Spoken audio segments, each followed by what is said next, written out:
வணக்கம் நண்பர்களே, கார்த்தி ரேவதி சீரியல் செம பரபரப்பா போயிட்டு இருக்குன்னே சொல்லலாங்க. பரபரப்பான கட்டத்துல பார்த்தோம்னா நம்ம ரேவதிக்கு கார்த்தி கையால புடவை கொடுக்குறாங்க. நம்ம கார்த்தி இப்போ ஏலத்துல எடுத்த சாமியோட புடவைய நம்ம ரேவதிக்கு கொடுக்குறாங்க.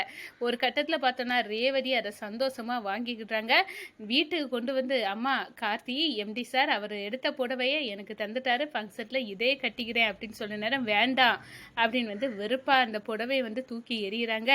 அம்மா இதை மருத்துவ ஏலத்தில் பிடிக்கணும் அப்படின்னு நீங்கள் எவ்வளோ ஆசைப்பட்டீங்க, இப்போ எம்டி சார் பிடிச்சி எனக்கு தந்திருக்காங்க, இது ஏன் உங்களுக்கு கடுப்பாகுது அப்படின்னு கேட்க நேரம் அவர் தந்து நம்ம உடுக்க வேண்டிய கட்டாயத்தில் இல்லை, இதை வேண்டாம் அப்படின்னு அந்த இடத்துல சொல்லுறாங்க. ஒரு கட்டத்தில் பார்த்தோன்னா நம்ம ரேவதி அதை தாம்மா நான் உடுக்க போகிறேன் அப்படின்னு அந்த இடத்த சொல்லிக்கிட்டு இந்த பாருங்க மருது எனக்கு பிடிக்கல, ஆனால் எனக்கு கார்த்தி சாரை தான் பிடிச்சிருக்கு அப்படின்னு நம்ம சாமுண்டேஸ்வரிக்கிட்டே ஒரு போடு போடுறாங்க நம்ம ரேவதி.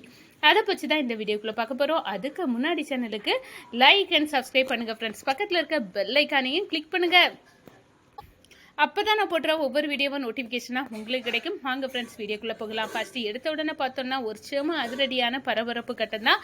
பரபரப்பான கட்டத்தில் நம்ம பார்த்துட்டு இருக்க நேரம் தான் கோயிலில் எப்படியாவது புடவையை ஏலத்துக்கு எடுக்கணும் அப்படின்னு நம்ம மருத்துவ கூட்டிகிட்டு வராங்க. ஆனால் நம்ம கார்த்திகே அந்த புடவையை எடுத்துறாங்க.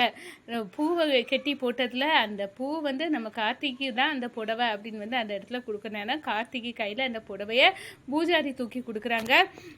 நம்ம ரேவதி போய் கேட்குறாங்க, சார் நீங்கள் புடவையை இவ்வளோ லட்சம் செலவு பண்ணி ஏலத்தில் எடுத்திருக்கீங்க அப்படின்னு கேட்க நேரம் யார் வேணாலும் இந்த புடவையை ஏலத்தில் எடுக்கலாம், அப்படி தான் எடுத்தேன். சரி இதை யாருக்கு கொடுக்க போகிறீங்க அப்படின்னு நம்ம ரேவதி கார்த்தியை பார்த்து ஒரு கொஸ்டின் போடுறாங்க. நம்ம கார்த்தியும் இந்த புடவை சேர வேண்டியவங்களுக்கு தான் சேரப்போகுது அப்படின்னு நீங்களே வேணா வச்சுக்கிடுங்க அப்படின்னு நம்ம ரேவதி கிட்ட கொடுக்க நேரம், சார் இவ்வளோ கஷ்டப்பட்டு ஏழை எடுத்து எனக்கே தாரீங்களா, இதில் என்ன இருக்குது, நீங்கள் ஆசைப்பட்டுட்டீங்கன்னா இன்னாங்க அப்படின்னு அந்த இடத்துல நம்ம ரேவதி கிட்ட அந்த புடவையை தூக்கி கொடுக்குறாங்க. சாக்காவி நிற்கிறாங்க நம்ம ரேவதி. அதை சந்தோஷமாக எடுத்துக்கிட்டு நம்ம சாமுண்டேஸ்வரிட்ட கொண்டு போய் எம்மா எந்த புடவைக்காக நம்ம கஷ்டப்பட்டோமோ ஏலத்தில் எடுக்கணும்னு நினச்சோமோ அந்த புடவை தானா எம்டி சார் எனக்கு ஏலத்தில் வாங்கி தந்துட்டாரு அப்படின்னு சந்தோஷப்படுறாங்க.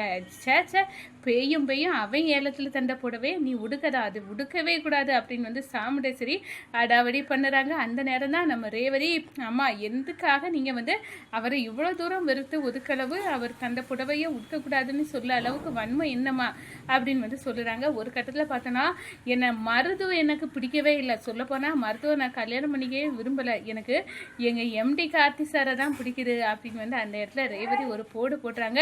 நம்ம சாமுண்டேஸ்வரி அரண்டு போய் நிற்கிறாங்க அப்படின்னே சொல்லலாம். இந்த சைடு பார்த்தோன்னா அக்கா எப்படியாவது இந்த ரேவதிக்கு மனசை மாற்றதுக்கு அவன் நல்லா ட்ரை பண்ணுறான். இந்த புடவையை ஏலத்தில் நம்ம எடுக்க போகிறோன்னு தெரிஞ்சு அவனை ஏலத்தில் புடவை எடுத்து நம்மளுக்கு ஆப்பு வச்சுருக்கான், நம்ம விடக்கூடாதுக்கா, எதையாவது பண்ணணும் அப்படின்னு அந்த இடத்துல நம்ம சாமுண்டேஸ்வரியை தூண்டி விடுறாங்க சந்திரகலா. இந்த சைடு பார்த்தோன்னா மருது என்ன இந்த டிரைவர் பையன் அவமானப்படுத்திட்டான், ஏலத்துலேயும் புடவை என்ன மீறி அவன் கைக்கு போயிட்டு இப்படியெல்லாம் இருக்க நேரம் நம்ம அவனுக்கு நெத்தியடி கொடுக்கணும், அவனை பழி வாங்கன்னா வேற வழியே இல்லை, அவனுக்கு பொண்டாட்டி தானே ரேவதி, அவளை வீடியோ எடுத்து நெற்றில் போடணும், அவளால் தான் எனக்கு ஏகப்பட்ட பிரச்சனை, இப்போ இதெல்லாம் சரி செய்ய இதை பண்ணியே ஆகணும் அப்படின்னு அந்த இடத்துல யோசிக்கிறாங்க அப்படின்னே சொல்லலாம். இந்த சைடு பார்த்தோன்னா நம்ம கார்த்தி எப்படியாவது தாத்தாவின் ஆசையை நிறைவேற்றணும் அப்படின்னு நினைக்கிறாங்க. தாத்தா சொன்னது மாதிரி ரெண்டு குடும்பமும் ஒன்று சேர்த்து மாமா கையால் கும்பாபிஷேகத்தை நடத்தி வைக்கணும், அதுவும் 90 நாட்களில் நடத்தி வைக்கணும்.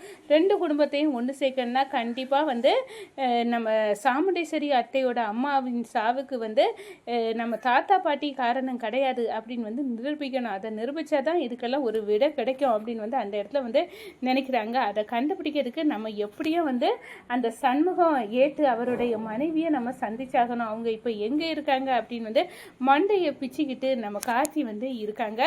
இந்த சைடு பார்த்தோன்னா நம்ம யாருக்கிட்ட உண்மையை சொல்லணும்னு என் கணவர் சொல்லிட்டு போகல, அவங்க யாருன்னே தெரியலை, எப்படி நான் அந்த உண்மையை உடைப்பேன், அவங்க தந்துட்டு போன அந்த சர்டிஃபிகேட் டெத்து சர்டிஃபிகேட் அதை நான் எப்படி யாருக்கிட்ட கொடுக்கணும் அப்படின்னு மண்டையை பிச்சுக்கிட்டு நம்ம அந்த அவங்க சாமுண்டேஸ்வரி வீட்டில் தானே வேலை பார்க்குறாங்க அப்படின்னு யோசித்துக்கிட்டு இருக்காங்கன்னே சொல்லலாம். இந்த சைடு நம்ம ரேவதி வந்து ஏலத்தில் வந்து சாமிக்க புடவை எடுத்து தந்தாங்களா, அந்த புடவையை வந்து கையோடு அணைச்சி வச்சுட்டு நான் எதெல்லாம் எனக்கு இது வேணும்னு தெரியும் அதெல்லாம் முன்கூட்டியே அந்த கார்த்தி எம்டி சாருக்கு தெரியுது. அவர் எனக்காகவே எல்லாம் செய்யாரு. எங்கள் அக்கா வேற ரோஹிணி அக்கா உனக்கு பிடிச்சதெல்லாம் அவரே செய்திருவார், வேணா பாரு பாருன்னு சொல்கிறா. அதே மாதிரியே நடக்குது.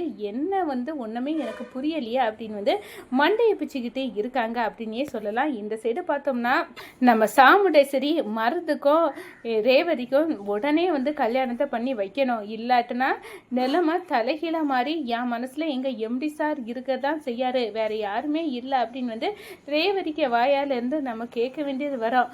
அதுக்கு முன்னாடி நம்ம வந்து இதை தவிடுபடி ஆக்கணும் அப்படின்னு வந்து அந்த இடத்த வந்து நினைக்கிறாங்க. இந்த சைடு பார்த்தோன்னா சாமுண்டேஸ்வரி நீ என்ன வேணாலும் வந்து பண்ணு, ஆனால் கண்டிப்பாக ரேவதி வந்து கார்த்தியை தான் வந்து கல்யாணம் பண்ண போறா அப்படின்னு வந்து அந்த இடத்துல வந்து நம்ம ராஜராஜா என் மாப்பிள்ளையும் என் பொண்ணும் எப்படி சேருவாங்க நீ பாரு சாமுண்டேஸ்வரி, நீ எவ்வளோ தூரம் தந்திரம் பண்ணாலும் அதெல்லாம் வந்து முறியடித்து அவங்க காதல் வந்து அவங்கள சேர்த்து வைக்கும் அப்படின்னு வந்து நம்பிக்கை எனக்கு இருக்குது அப்படின்னு வந்து நினைக்கிறேன். வணக்கம்.